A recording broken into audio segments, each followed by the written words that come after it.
محمد نوح هو أول من قدم بعد سيد درويش الأغاني الوطنية الحماسية. فهل نعتبر أن محمد نوح أحد تلاميذ سيد درويش، أم هو استمرار لمدرسة سيد درويش؟ برافو عليك، والسؤال حلو قوي. ايه صح، انت طبعا استاذة فن ومزيكا. هو الناس بتتصور انه الفنان امتداد للفنان.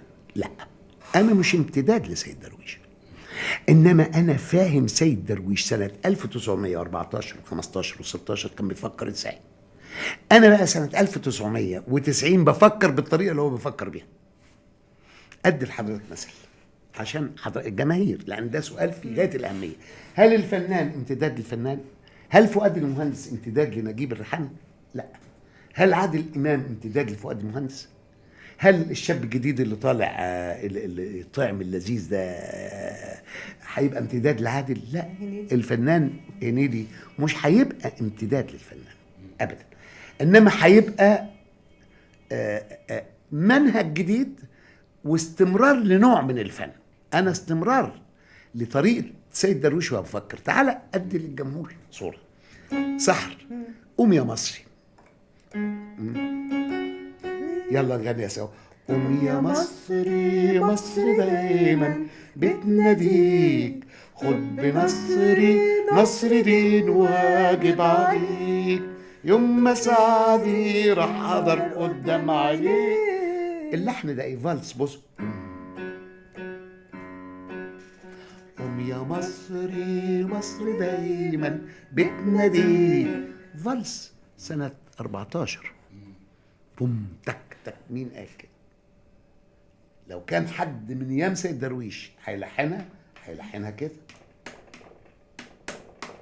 بص حضرتك، ده بينايم المصري كده. قوم يا مصري، يا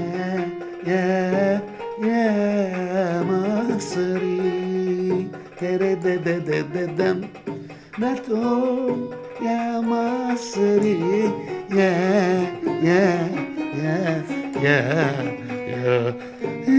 مصري. لا لا لا لا لا لا لا. انما سيد درويش قال قوم يا مصري، مصر دايما. الطريقه دي سنه 19. انا بقى اجي الحن سنه 1990، عندي ارتام جديده، واخد بالك. هو معمل بقى لحن مثلا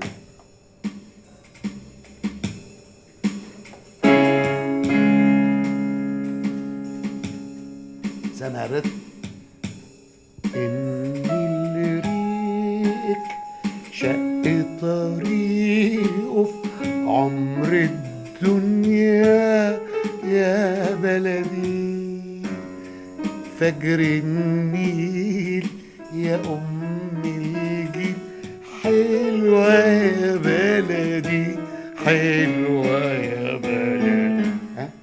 بستخدم أحدث رتم لكن برضو اللحن شرقي. فإحنا نفكر كما فكر سيد درويش، مش نعمل اللي هو عمله. هو عمل لبلده في سنة 19. لكن أنا ما أقدرش، أنا لازم أعمل لبلدي سنة 1990. نفس المنهج، لكن نفس المنهج ونفس طريقة التفكير في التجديد، واشوف ايه في العالم. بس ما اعملش بقى اللي هو عمله، نبقى استمرار لبعض.